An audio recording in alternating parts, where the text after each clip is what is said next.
Most of the reason people buy is because they need something and they buy the one they think of. So it is always memory driven. They buy brands who come to mind, which means your job is not to be really compelling, it's to be really memorable. That's it. That's the goal of most of marketing.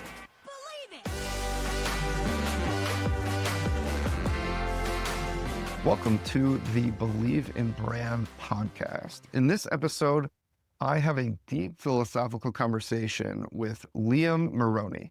Liam heads Storybook Marketing, a brand strategy consultancy that helps companies become the brand their buyers think of. Liam's been one of my favorite follows on LinkedIn for quite some time. He's one of the best thought leaders when it comes to branding and marketing in general in the world of B2B. And in this conversation, he articulates so well why brand is often misused and misunderstood inside of the business because it is often not seen as connected to the revenue generating arm of a company.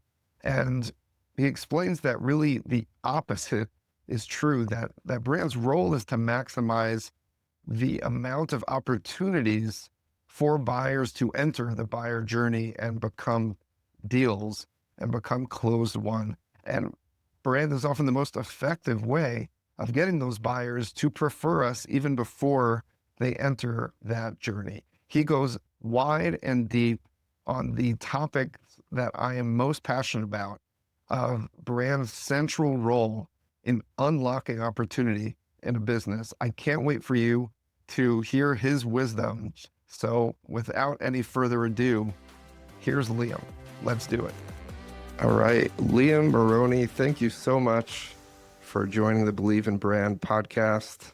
Really exciting for me because I've been following your work for quite a while on LinkedIn. Really happy to have you and excited to see where this conversation goes. Welcome to the pod. Oh, thank you. Thank you so much. I'm really excited for this. Awesome. So I think the best place to start is to really introduce how you got here. You're the CEO of a marketing branding. How should we phrase Storybook Marketing? Is it a marketing agency? I would ideally say we're probably a brand and demand consultancy, but we definitely do go deeper than that. So we solve brand and demand problems in various ways, is probably the best way to put it. Brand and demand solutions. Yes. We were just chatting about your story, and it wasn't always this way. It wasn't always brand and demand consultancy. So I'd love for you to take us through where you came up in this world of brand and demand and how you got to where you are now. I always wanted to be a marketer. That's kind of funny because we're in an industry where a lot of people are in marketing who come from non-marketing backgrounds, and that's almost like a badge of honor. I am one of the exceptions where I always wanted to be a marketer. I went to college for marketing. I got my degree in marketing. For a few years, I was outside of tech, where I was in the B2B industry. I've always been a B2B marketer. And then I broke into tech, and that's where it all started going wrong, I suppose you would say. I had come up through the very technology-driven B2B tech version of marketing where we were mechanical, we were precise, we were data-driven, and we could perfectly measure and predict everything. And all of it turns out to not really be the reality that we all see. And then somewhere about 15 years in, I had been in a number of companies where I saw a lot of the same patterns repeating, a lot of the same problems, but through a very demand generation lens. So I said to myself, I could build a company where I could do it for lots of companies. Very, very long story short, I started to look around, look outside of the tech industry, and I realized that this whole world of marketing theory had evolved, and there were many new positions on marketing, great new research, and none of it was finding its way into the industry that I'd spent 15 years in. So I took a big bet and I said, you know what, maybe the industry will tell me that I'm wrong. Maybe they won't believe a word of it, but this is what I passionately believe. I think it's moving in this direction everywhere else. At some point it has to have application here. And to some degree, the timing was in my favor because the great VC boom kind of ended. And suddenly a lot of what was in truth masking really ineffective marketing showed up. And suddenly fundamentals mattered. And suddenly real, genuine, by the book marketing kind of, in my opinion, is now the necessity for growth. Wow. First of all, I really appreciate it. You validated the name of the podcast because the turning point here was you had to believe in what you were doing and jump in, even though there wasn't a lot of support internally in this world of tech. And you were out to kind of make believers out of those that were searching for answers when what they thought they knew was kind of falling apart. Now, what's interesting to me is you said you started with demand and then you kind of realized, hey, there's not a lot justifying continuing to just fully immerse myself in the best practices of the past. And then brand became this important new step. But right now you call yourself brand and demand consultancy. And that means it's not an either or, it's not a choose your adventure. It really is about understanding the role of each. And I know this is something you are passionate about and you've written about even as recently as today. And I'd love to hear your take. This is really more of a philosophical conversation before it's a practical one of marketing organizations are often one team in a company, as big as they are, it's one thing, and they're often given one, set of goals, and any other goals are really just meant to get you to those core sets of goals. And yet there are these two sides of marketing that aren't necessarily operating in the same way, producing the same kind of results. This world of growth and performance and this world of brand and awareness always seem to kind of need each other or be grouped together, but not necessarily find their way. What's your take on all this? What is marketing supposed to be if it's not what we thought it was? This is where philosophically, I often come across to people in the LinkedIn sphere like I am not revenue focused or revenue obsessed because I'm trying to talk about other things. And I think that's what a lot of it comes down to. I think that I was one of these people. And that's why I think I try and keep that perspective of like, I remember the way I was before I kind of had things click in my head. So I have empathy for that. And I think that I remember being that person saying, oh, well, if you're not doing something that creates revenue, what are you doing? Your sole job is to create revenue. And I think that is true, but it is unhelpfully true because I think it's very, very narrow to say it that way. And I think the problem is we get measured in a way that actually doesn't really jive with what marketing theoretically is supposed to be. Marketing, in my opinion, is the mechanism by which more of the market knows who you are and you increase the probability that you get chosen as an option for problems that they have. Like you could go down the more textbook definitions that our job is to understand the needs of an audience and deliver value through that understanding. But at the end of the day, the reason most people build and fund a marketing team is because they need to grow. And the way you grow is by having more of the market aware of you and then considering you in their considerations, especially in B2B, where it is a lot more rigid. There are very defined buying mechanisms for how people choose vendors, and who they've heard of plays an enormous role in that. Where that conflicts with the revenue narrative is often in two ways, I think. One is the idea that marketing often holds a number, and that used to be leads, then it turned into MQLs, and now the more progressive version is pipeline and revenue, which again is not bad at face value, but there's a couple of really problematic things with it.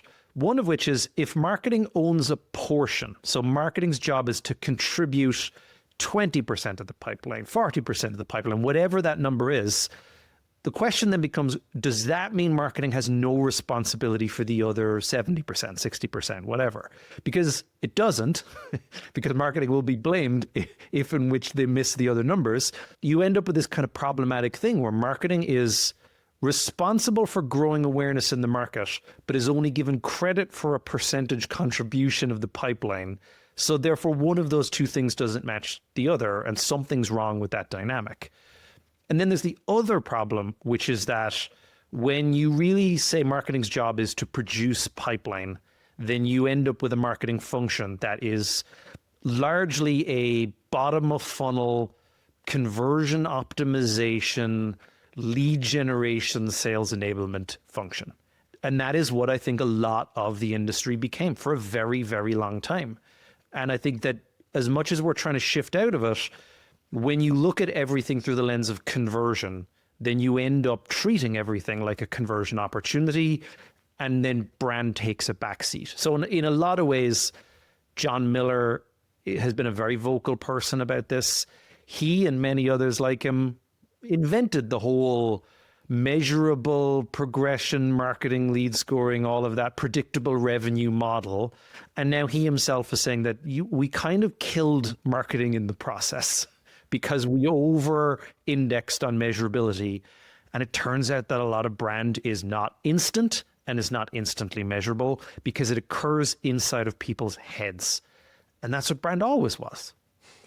Yeah. And I think what makes it so challenging is that there really isn't another area of the business that struggles in this way. Like, there aren't other parts of the go-to-market world that don't end with a very specific outcome that can't be measured, that, right? So if you're considering brand within the context of how you consider everything else, brand is the problem, not everything else. And that's why brand becomes this black sheep, or this, I don't understand you, so I fear you. So I'm not going to invest in you the way that I would other things, because it's just a black hole over there. What do I expect? And when it comes to specifically to tech, venture-backed tech, and this is something that I'm painfully aware of, you don't have the option to say, I'll get back to you in a year. You don't have the option to say, we didn't hit our numbers, but it's fine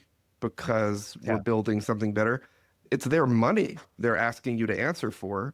So they need to know what's happening quarter to quarter. And when you're not, if your pockets aren't really full, then you might be living quarter to quarter as a startup in terms of being able to produce. And that's where some of this friction happens. And some of the fundamentals, like you were talking about before, start to lose their way because they're trying to just get that click to happen. It always becomes that trade-off, and that's where that either or comes in, and that's, right.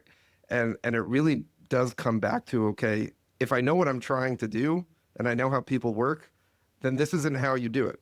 Then you need a much stronger system in place that is fundamentally designed to get my market to expand, so that when I'm trying to get them to click, there are more people willing to click, so that the action that I'm optimizing for has the greatest potential for success. You look at a lot of the conversations about demand gen and marketing and B2B tech marketing right now, and you hear things like CAC is going up, it's getting more expensive, the efficacy of the programs is going down. And some of that is true, but a lot of that is ignoring the fact that some of it never actually worked, but it was being masked by the ability to run a company at extreme loss for a very long amount of time. And we saw a lot of the models from a lot of the unicorn brands. And I worked in a few of these where they were very deep-pocketed companies, and you were able to spend $10,000 to acquire a customer that paid you $5,000. Which is a terrible business model, but it was in pursuit of the growth at all costs, because it wasn't about profit. It was about top line revenue and valuations. And the other big piece of that was, if we're being very honest, a lot of founders started businesses with the goal of selling that business as quickly as possible. And brand is inconveniently slow at developing. And I was joining companies where I was told, oh, we're going to exit in 5 years. There's not much point in building long-term brand awareness if your goal is to flip it to somebody else as soon as you've got the opportunity. So in a lot of ways, we trained out normal business practices because we were not operating like a normal business, because we were not making any money. We had no long-term intentions, which generally you shouldn't start a business if you don't at least plan for it to have some longevity. There wasn't even a consideration for that in a lot of cases. And then on top of that, there were very unnatural economic things going on where we were subsidizing the cost of our product in order to get an artificially low price, which, shock of all shocks, turns out you can sell something really easily if you sell it for a lot less than it costs you to make. So when you combine a lot of those things, you end up with very perverse economic conditions where you've people who are building businesses they want to get rid of as soon as they can, are not interested in the profitability, and are able to sell at an artificially reduced rate. Yeah, it turns out you could do really weird marketing in the middle of that, and it can work.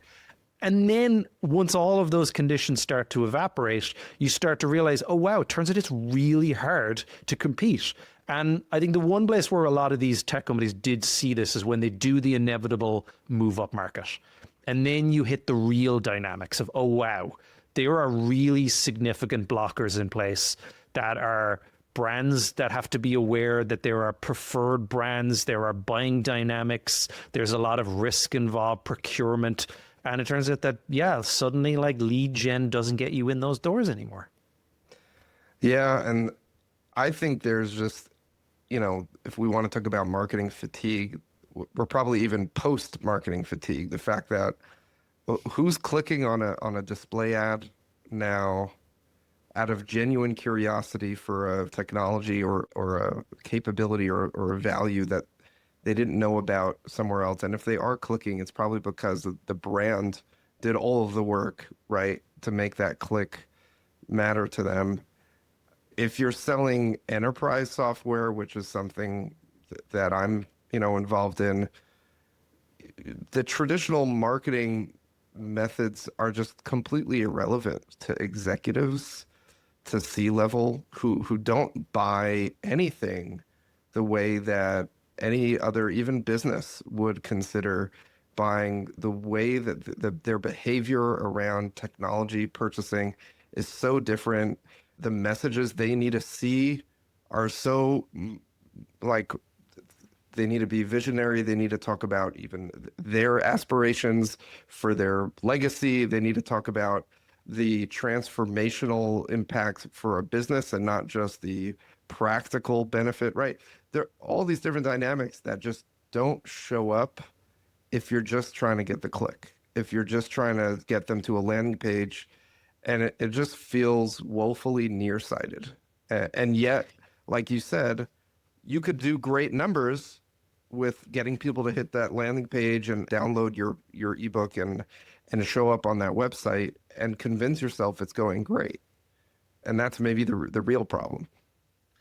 I think there's a couple of other things that go along with that, especially the showing great numbers. So the things that I've definitely learned over the last couple of years where I've really sort of reset my thinking was how much we have a very narrow view of sort of the way things work, like you said. Like there are a lot of factors, like there's buying dynamics where you look at a lot of buying research data and they'll tell you people don't buy brands they've never heard of. By the time they're in a sales conversation, they've largely picked a winner. That winner is more often than not a brand they were familiar with before they came in market. And that winner tends to win like 80% of the time. So it's kind of a rigged game in a lot of ways. And that doesn't really jive with a lot of the way that especially tech thinks, where we do have this disruption fetish where everything is ready to be upended and all it takes is this amazing technology and we'll disrupt everything. And when you look at the reality, when you look at the numbers and you look at any real disruptive industry, disruption is rare and it's expensive and it's slow. And we look at the survivorship data and we look at the ones who did a really good job, and then we ignore the things that are inconvenient. Did Uber disrupt the car industry, the taxi industry? Yeah, it definitely did. However, for a very long time, it was selling rides for cheaper than it cost to actually deliver them. So again, we're back to the sort of weird, perverse fundamentals. And also, there's still a lot of taxis out there in a lot of cities. So it really didn't, in a lot of cases, it certainly didn't for a sustained amount. It augmented the industry. But disruption does happen, but it tends to happen slowly and it tends to be unusually rare. And for the most part, most businesses run the same for very long periods of time. Even the very big success stories, the sales forces, took them 15 years to get meaningful market share, to really be a disruptive factor. And those are time scales that don't really work very well in the startup tech world. Like you said, we live quarter to quarter and we live board meeting to board meeting. But then there's other factors in there where there's just data literacy problems where we mistake correlation for causation all the time, all the time. And in some cases, there's certain things that we do where it would be very easy to eliminate the correlation bias, but we don't. And other industries do. I'll give you a really simple one. Retargeting is a very popular thing. It's a very big buzzword now, where there's a lot of this sort of great data that if you retarget audiences, they convert at 3 times higher than they would. It's like, well, I mean, firstly, yeah, they should, because they already know who you are. Like, that's the same argument as saying branded keywords perform better than non-branded. They should. You're bidding on people who are looking for you. They, by definition, should do a lot better. But the question is, did anything incremental come from that effort? Or did you just pay for people who were already considering you and potentially on their way in the door? And this is where a lot of our data, like you said, looks great in the numbers. Look how many leads we got. And of those leads, we got 3 opportunities. It's like, yeah, what if you didn't actually generate any leads at all? Would those opportunities have happened? Because if you don't know the answer to that, then you may just be correlating 2 things together that aren't in any way causal. And I think that's a big problem that we have. And that's a lot of what our numbers look good, show good ROI, but ROI and incrementality are not the same thing. Yeah. And, where I think brand becomes, this is more of the zoom out part of this point, which is, are we willing to admit that there is a piece of this that doesn't end in a specific outcome that is just as important as the stuff that end in the outcome? And an analogy I love is, imagine a dad who wants to raise their kids to be successful. There are probably certain things that are very concrete, skills that you want them to learn, values you want them to have, some sort of outcome that you envision for them. Is giving them a hug today before bed? Is giving them a hug every day before bed? Can you measure why that's going to matter? Or is it just part of this thing that you're not going to even care about what you're seeing from it, because you know that there are things that are part of this experience of raising a kid that you just need to do, and I'm not going to be able to show you March 11th, that hug, that was the one, right?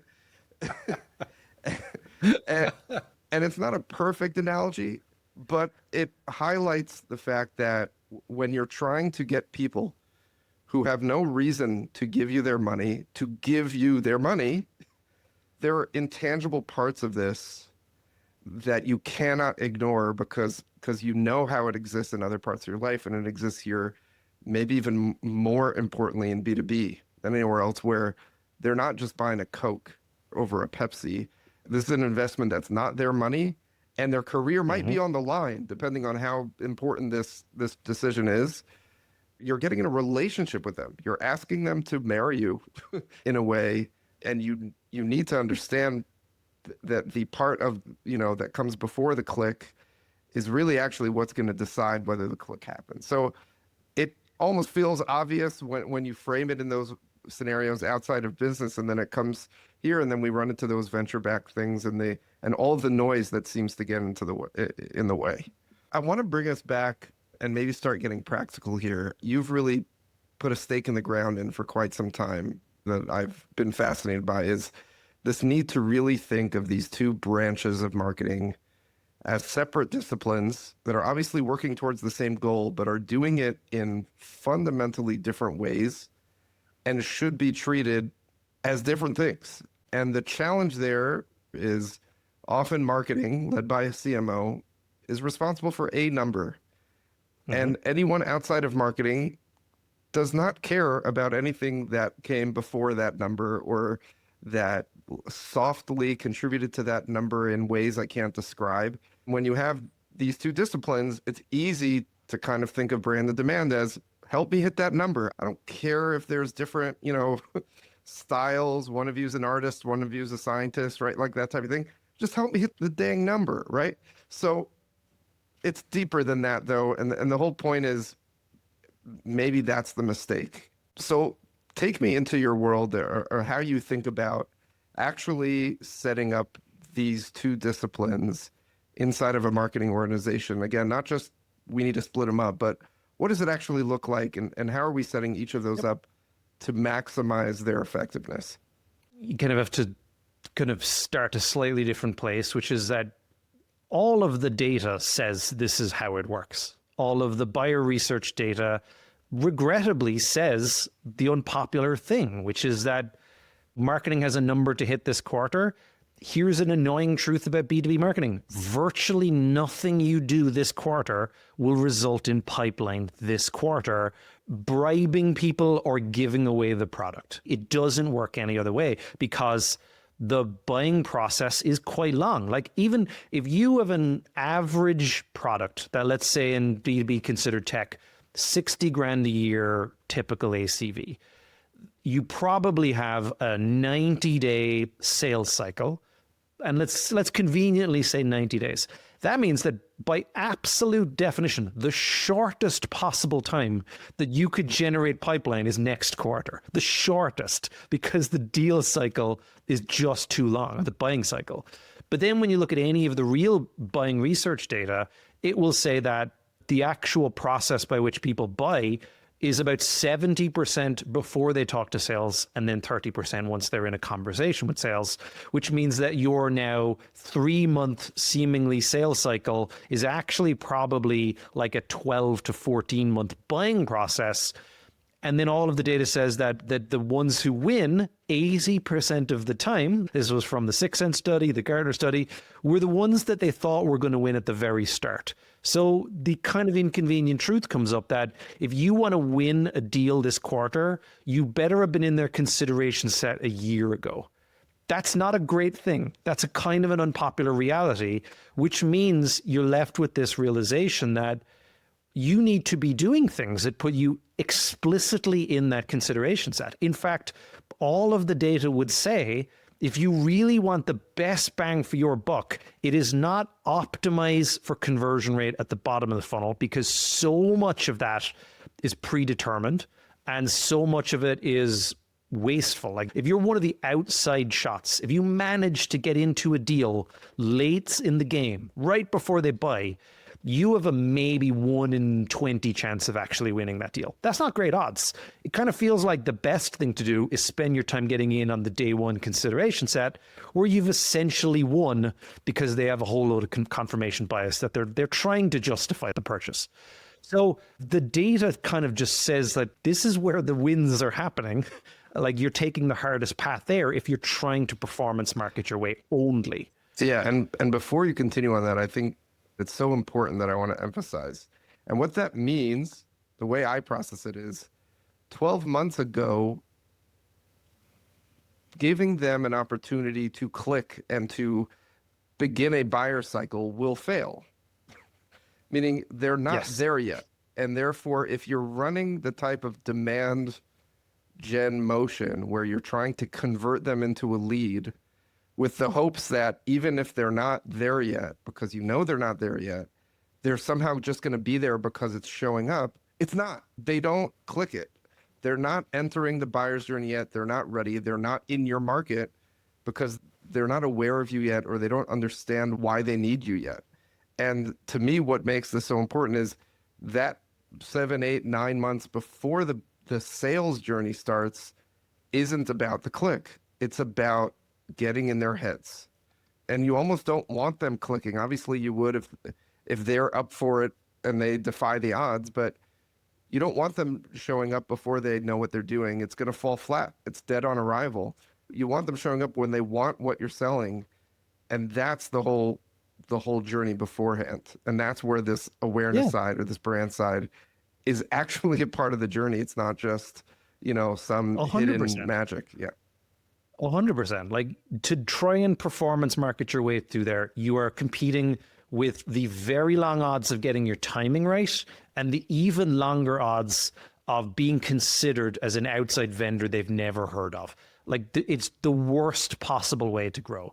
Now, it's realistically the only option you have when you're a new company, which is why you go through your connections, you go through your partners, you go through any means you can, because you are playing the long odds. But if your goal is to grow through marketing, what you're trying to do is increase the odds and have the odds work in your favor.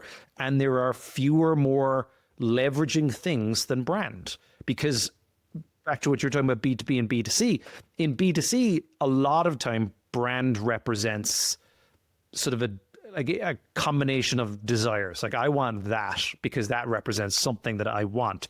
Brand in B2B is much more about de-risking the purchase. This is safe, this is going to work, and it is not going to not work. And so you're trying to like hedge your bets, and brand is the de-risker, which is exactly why it's an unfair advantage. The brands that everyone already knows get bought more often because everybody knows them, and you don't get fired if it doesn't work because no one's going to blame you for buying Microsoft.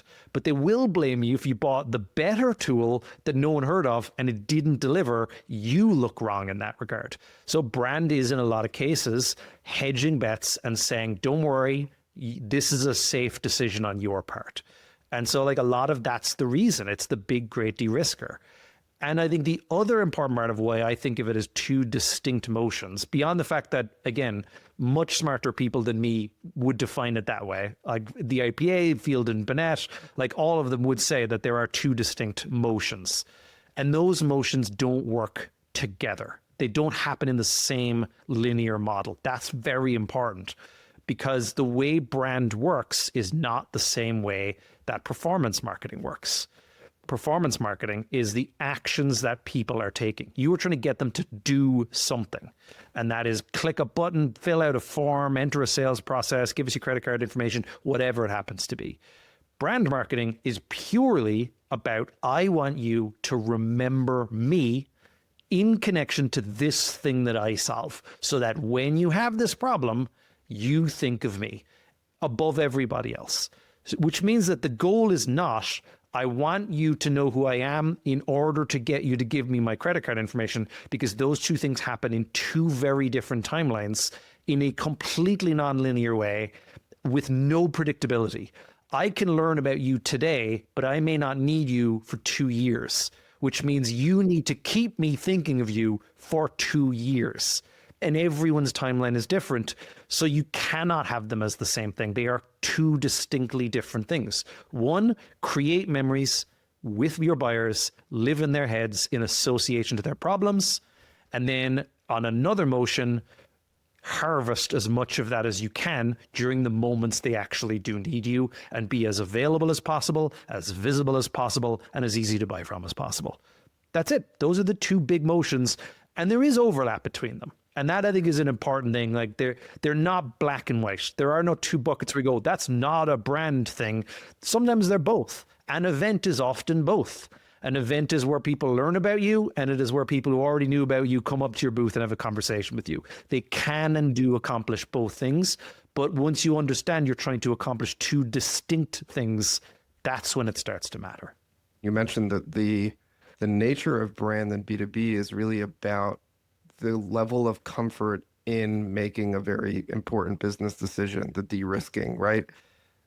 No one would say cybersecurity, the cybersecurity budget is a bad spend. It's critical for a business, but you're not asking security to generate revenue for you. It has a different function, right? It's supposed to just keep things from going wrong. So if you're thinking about brand and saying, yeah, but where are the leads? It's like, well, brand's not supposed to be doing that. Brand's supposed to be making sure that when there is a potential buyer in our market, they're not going to look over us at the next one because we don't look legit enough. And that's what you need brand to do. And that's the one part. And the second part is, what you talked about. If brand's doing this important job of opening your minds and consideration, right?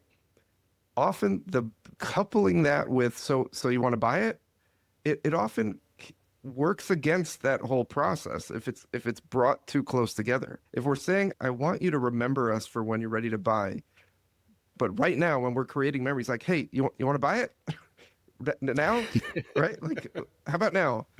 It distracts. It's a funny thing to think of, but like the sale or trying to get them to be a buyer when they're really being a learner and an observer is actually distracting them from what you're trying to get them to do now, so that they'll do it in a way that will, number one, be way cheaper because they will just show up later.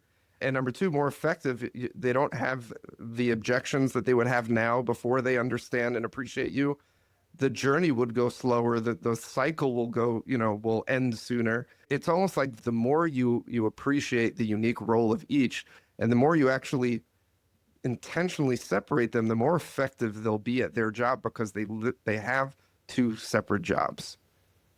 Yeah, it's exactly right. And I think you mentioned sales, and it's important to note that marketing is not sales.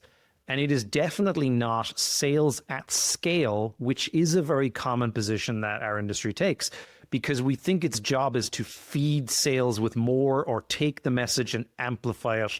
And a lot of marketers in our industry do come from sales. No disrespect to them, but when you try and take a sales methodology and apply it to marketing, it doesn't work, because you can't convince people into buying things they don't need. Sales is entirely about getting people who have an established need to decide, yes, I'm going to commit and I'm going to do it now. But you can't do that to the market, because when you tell the market, hey, you need this, the common reaction is like, I don't know you. Like, no, I don't. You dig your heels in and you get very resistant to that kind of a message. And all of the evidence that is in the marketing research world says that people don't buy brands in B2B because you've done an exceptional job convincing them that they need it, which is how we treat marketing. We treat it like it is, I'm going to make you aware, and now I'm going to deepen that awareness until you hit a point at which you're ready to buy. All of the lead scoring is built around this idea, this progressively moving people to finally go, you know what? That was it. You got me. Like, you've convinced me. Most of the reason people buy is because they need something and they buy the one they think of. So it is always memory driven. They buy brands who come to mind, which means your job is not to be really compelling. It's to be really memorable. That's it. That's the goal of most of marketing. Yeah, absolutely. And memorable for the right reasons and exactly the right way. A lot of times it's, am I speaking the thoughts that they have, right? Do I know my customers or my ideal customers so well that the way they're formulating the need in their minds or behind closed doors is how I'm talking about it? And a lot of that is the art of branding, where I'm so good at explaining what you need to you that I'm almost helping you understand what you needed all along. So let's go a level deeper though. What does that structure look like in a team? I mean, again, I guess we're talking about two different disciplines. How are we setting it up so we're measuring one and measuring the other differently and setting each of them up for success? I really want to see how practical we can take this in terms of us advising this make-believe CMO and by extension CEO who really want to get this to work and just need the right guidance. How are you doing that for them? Yep. So I think the first most important part is to uncouple the fact that not everything you do has some direct and attributable correlation to pipeline. There are things that you want to do in marketing that are just unobjective in and of themselves. And the funny thing is, from a practical point of view, sales knows these things quite viscerally. Sales is extremely good at articulating brand awareness problems. They're just not very good at articulating the solution to those problems. And that, I think, is the big difference. I remember in lots of jobs where I started as a new demand gen leader, I'd meet with the sales team and I would ask the question I'm sure a lot of other people ask, tell me what's going wrong and tell me what you want me to help with. And they'll say things like, we're getting all the wrong leads on the call. They're coming on and they think we do something completely different to what we actually do.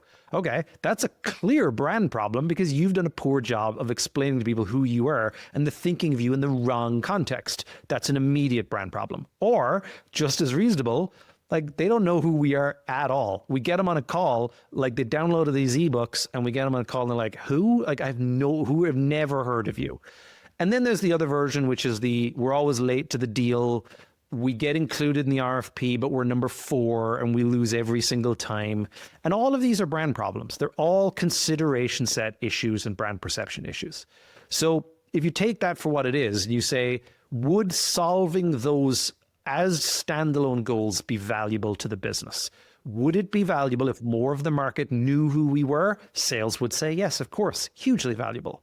Would you like it if we were top of the RFP more often? Yeah, I think we would, definitely. Like, they're not difficult things to get a yes to. The problem is we don't really have a way of putting them into a box to say, did we or did we not achieve those goals until those deals happen and you see it. So this is where I think brand goes wrong, where we say, we're going to tackle the brand problem. Great. When will we see the results? About a year from now. Like, just not going to fly. So what you need are proxies that are leading indicators of that. And some of them are just like, where's your starting point? Like, okay, sales has told me that we seem to be losing to these competitors, but is that true? Like, would it be helpful to have a baseline? Should we do some form of customer research and market research to say, how many of our audience have ever heard of us? Like, where are we beginning from? And if they have heard of us, what do they think of us? Of the specific use cases that we solve for, how many of them do they actually put us in the box of? Because what you will often find is that they might think you do one thing and then completely unaware that you do 3 other things. And a really good example of this is it is very common in tech to start off with one tool and you get really known for it. And then you add 3 more, but everyone still knows you for version 1. Well, guess what? That's how brand works. There's different boxes for different problems. There's one version of the world where you just get the number and say, like, let's get our baseline starting point and say, hey, turns out our brand awareness is actually even worse than we thought. People think we do something completely different. Now you have at least a problem that you can solve. And you can at least say 6 months from now, 12 months from now, we're going to do this again and see, did we solve it? If nothing else, what you've done is focused your problem. And now you're not doing brand in the kind of, I want people to feel something. It's like, no, I want them to distinctly think of us in a very specific category, in a very specific way. So like, that's one part, which is let's ask people what they think of us and then use that to inform a strategy to get them to think something different about us. And that's like 6-month intervals of surveying and awareness. And there are different versions. It's not like it's obviously budget dependent because you could spend a lot on research, but research is also not necessarily as expensive as we often think it is. You could do a very rudimentary panel thing where you can use even a tool like Winter, who does a lot of kind of like consumer testing. You can spend $2,000, $5,000, $10,000, and you'll get something of material value. You don't have to spend $100,000 on multiple panel interviews. It's not that expensive. Meanwhile, we'll spend $80,000 on a TEI report from Forrester without even blinking an eye. So like in comparison, it's not a very expensive thing. Now, it doesn't change quickly. That's the problem. And again, it's also not highly accurate. So you could ask people in 6 months' time, and it could be like a couple of degrees worse than it was when you started, but that might mean it was the same. It's just like that's the nature of research. People are imprecise. So the other thing is you need to have something that is at least behavioral tracking mechanisms that say, let's look at what's happening in the world and see are there actions that are indicative of things. And there are some very good ones. So one that's promising, and there are caveats which I will talk about, is share of search. Now, share of search has become popular because, as it turns out, is in a lot of research a very good proxy for share of voice. And share of voice is an extremely good measure of how likely you are to grow. People buy from brands they've heard of more than the other brands they've heard less from. So if you own more of the share of voice, guess what? You tend to grow a bit bigger. Now, there are industries where it doesn't work terribly well. If you've got things where you or a competitor's names are very generic, like empathy or salvation, or I know I'm picking those words, but for some reason they're in my mind, but you're obviously going to get a lot of noise in there. You're also going to get ones where you're searching for brands that do 10 other things than you don't, and they're not really comparative. But by and large, you can get a few views that are very, very helpful. One, how many people are searching for us in all the different ways that they can? And is that increasing? Because if it is, great, good news, something's going well or something is going wrong. It's going to be pretty easy to tell. And you can see those trends over the course of 3 months, 6 months. So you can report on this quarterly. Now, the other things you should measure alongside that are, well, maybe our search is going up, but is everybody's search going up? Because we might just be riding a wave, or we might be on the downward trend of a wave. So having the full view of the category is really helpful, because you may be growing at 10% and the category might be growing at 25%. That means you're actually not growing, you're right. Declining because you're not growing in pace. That's a very good view where you can now say, of the category, which we know is in this fashion, we own X percentage of it, and that is either growing or declining. And you can see, is it coming because you're taking it away from competitors? Are their share going up and down? And what you end up with is a view of the world that is saying, this is a leading indicator. In B2B, it's often a very interesting leading indicator because it tends to lag, let's say 3 months, 6 months. So you may be growing, and then that means that you're probably going to feel that 2 quarters from now in the pipeline numbers. So you almost get a canary in the coal mine metric now, where you're saying more people have heard of us. We know this because we've done panel interviews. More people are searching for us, which means that awareness is turning into some form of curiosity and consideration. And then we know, and hopefully we can track this, 3 months from now, we'll see that materialize in demos in coming in. Now we've got a picture of the world that we can control and see changes of over the course of months. So really fascinating. So search makes a lot of sense to me because it's the thing where your audience is taking the action, and that means they're responding to something. It's their initiative. Do you include web traffic in that bucket? Is that a metric that matters to you? Is that a metric that you consider adjacent to this world as well? I do. And I think it becomes important depending on the business. So I can give you one very specific example that happened with a client where they were looking at their share of search, but it turns out that there was some caveats to their share of search that actually made it somewhat unhelpful, where in their case, they were getting more share of search than they thought they were, but from the wrong kinds of people. They were actually doing this free trial motion. They were getting people who came in, they churned. So in their case, it wasn't necessarily getting that number to go up, but it was getting that number plus the quality of the people who went through the website to go up. So often it's the in comparison to what? Like, just because a number goes up doesn't mean anything unless you can connect it to some material picture. So a lot of times, yeah, you do have to add a secondary metric. So now you've got a relationship. And now that you've got a relationship, the goal is to improve the quality of that relationship by improving one of those numbers. It's not always the volume. Sometimes it's the output of that volume. That's interesting for me to hear. It's funny. I've heard 2 different camps here. I've heard really respected brand marketers saying web traffic is a vanity metric. Web traffic could mean anything at any point in time.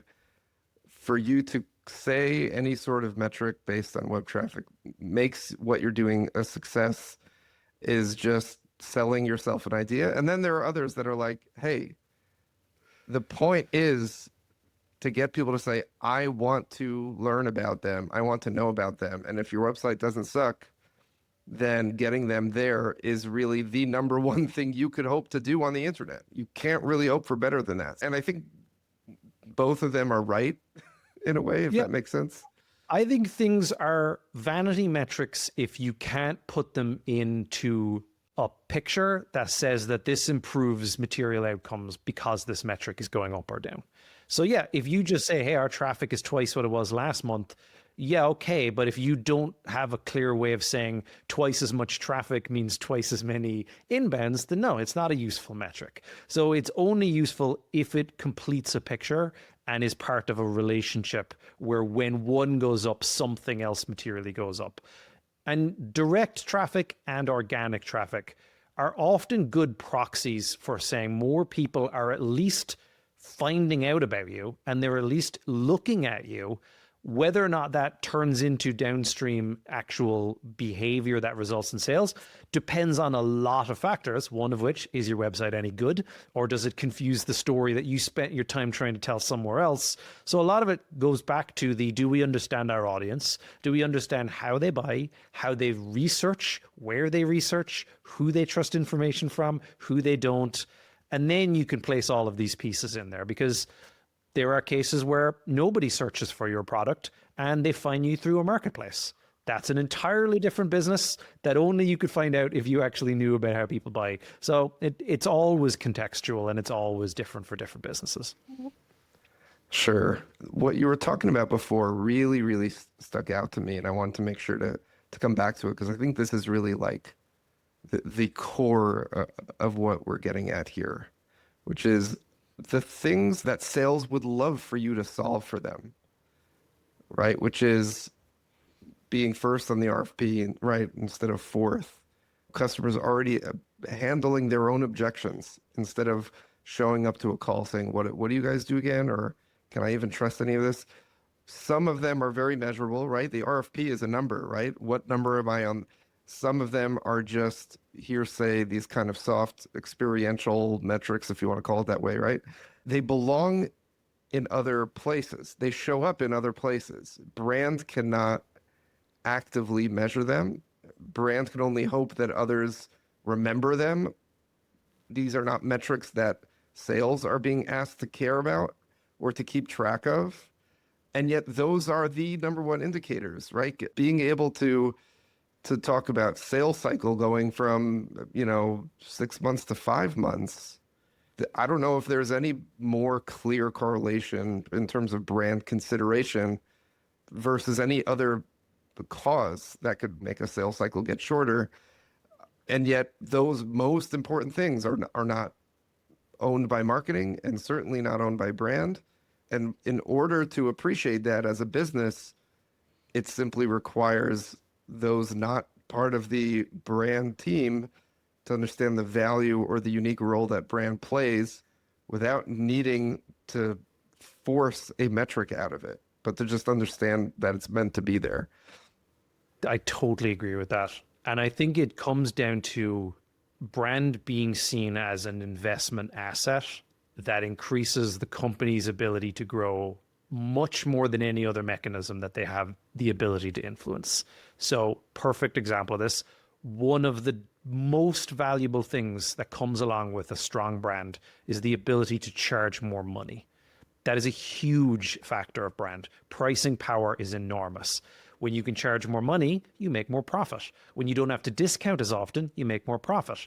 So the question becomes, if you were to look at how can we charge more for our product, there's a number of ways you can do it. You can build more features and throw more things in there. That's a very costly way of doing it. You can get your salespeople to get so good at their job that they can win deals and discount less. That feels like a very, very difficult thing to accomplish. Whereas having a strong brand reputation, all of your sales reps will be able to charge more at some point in the future. It's a multiplier effect. It's a much stronger mechanism of leverage than all the other ways you could solve that problem. In the same way that your deal rate tends to go up because more people know you and they're more likely to buy from you. It's just a leverage mechanism. The problem is it takes quite a long time for it to realize its value, and it does it in a very non-linear, slow-moving, unpredictable way until suddenly it does. And suddenly you're a year from now and you're going, wow, our sales cycle seems shorter and we seem to have to be giving away free proof of concept less often. That probably is the benefit of brand. But to your point, how do you measure that in a way that changes week over week? You don't. Some of it comes down to understanding that this is a well-researched value of brand. Maybe this is, if it works in every other industry and these brand effects are observable for decades, if not centuries at this stage, maybe you have to trust that this is how it works in our industry too. Yeah, I mean, I experienced that point of brand maybe more acutely than any other, because Island, the company whose brand I'm leading, sells something called an enterprise browser.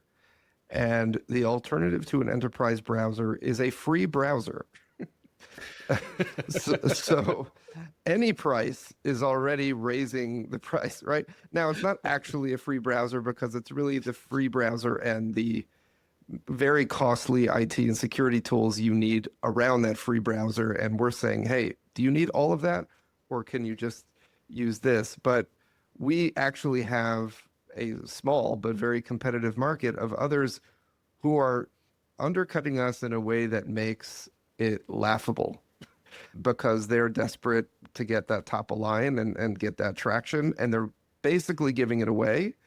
And we're charging, again, if we're talking about enterprise with 60,000 users and we're talking about user licenses, it's a very significant difference. And if the brand felt shaky, obviously the product is really what powers it all. And it's the main character at all times. And we shouldn't 100%. think otherwise. Let's not fool ourselves into thinking the brand makes the product. It's the product that makes the brand. But if there's some signal coming from the brand or lack thereof, that's like, really? Like, this is what I'm spending 5 times more money on over the free thing that I had until now? Am I really doing this? And can I really convince my CFO? Because they're the salesman internally on the idea. That's how B2B works. You have a buyer and they're your sponsor in the company. So they become your salesman.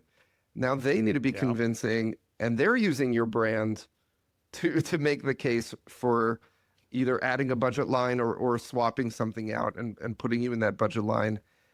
And there's really no way to kind of fake that. You just need to be good enough for it or you're not. You couldn't get a better example of that. And I think while product is obviously the most important thing, a good product is the most important thing that you can do and should be part of what marketing thinks about. The unfortunate truth is that the best product doesn't often win, not in B2B. The best, safest option is what wins. The one that is good enough. There's a reason that economists have terms for this. Satisficing is a term for a reason. You are buying the best, good enough version that is most likely to do what you bought. Yeah, it's true. And if pretty much any B2B experience I've seen, and we've all bought SaaS before, and in many different ways, whether it's personally or within the context of employment, pretty much every category has players that do some great things better than others and others that do other things better than these. And there isn't often this winner that just takes the cake, like that just clearly better across every feature and benefit and all that. So you are still left saying, like, is this the right thing? Because I have to trade off these things that the other one has, and I have to I have to figure out how to supplement it. And brand is ultimately this intangible thing that's going to say, but I want to go with this one. I want to. Yep. And the way I love describing it, which is fairly new in my way of processing what brand is, I'd love to hear your thoughts on it. It's the feeling of knowing. Yeah. Confidence in the decision you're making. Exactly. Because you ultimately don't know. You could do the RFP, you could compare from now until the end of the calendar year and still say, well, I don't know, it's a toss-up. And if there's one of those in there that gives you this feeling of this is going to work, it's worth way more than any other aspect of that RFP and any feature benefit analysis. It's the ultimate rigging the game, like you mentioned before. Rigging the game. Yeah. It's an unfair advantage. Yeah. So I think we did this conversation justice. This is really an important run through of the theory of it and really the practice of it, of what we're measuring and how we're setting it up. What is your kind of parting advice for how marketers starting 2025 should be making maybe some subtle or not so subtle changes to the way they're thinking about brands this coming year? Where should they start? I think they should start by asking questions, some of which is, does this current process that I'm running feel logically like the way that my audience is actually going to buy? And really pressure testing whether you're building a model that works really well in a dashboard, but probably doesn't really work in reality. And then alongside that, it's, do we know the answers to questions that would tell us whether or not we are in the consideration set with our buyers. Some of that is, do we know them? Do we actually know when they buy, why they buy, key scenarios that drive them to decide to buy? And the other is, do they know us? And do they think of us? How are we really fighting an uphill battle? And the third is, do we know enough about the world around us to know, are we dealing with headwinds? Are we dealing with tailwinds? Are there competitors we don't have our eye on? Are there blockers that are coming that we don't even have a plan for? And a lot of those questions tell you maybe we're trying to solve the problem with the wrong tactics. And maybe we would have been better off accepting that maybe a small amount of imprecision in the way we measure is much more effective in the long run. Awesome. Anything to add? Anything to plug also? Something that you're working on, or even just your service?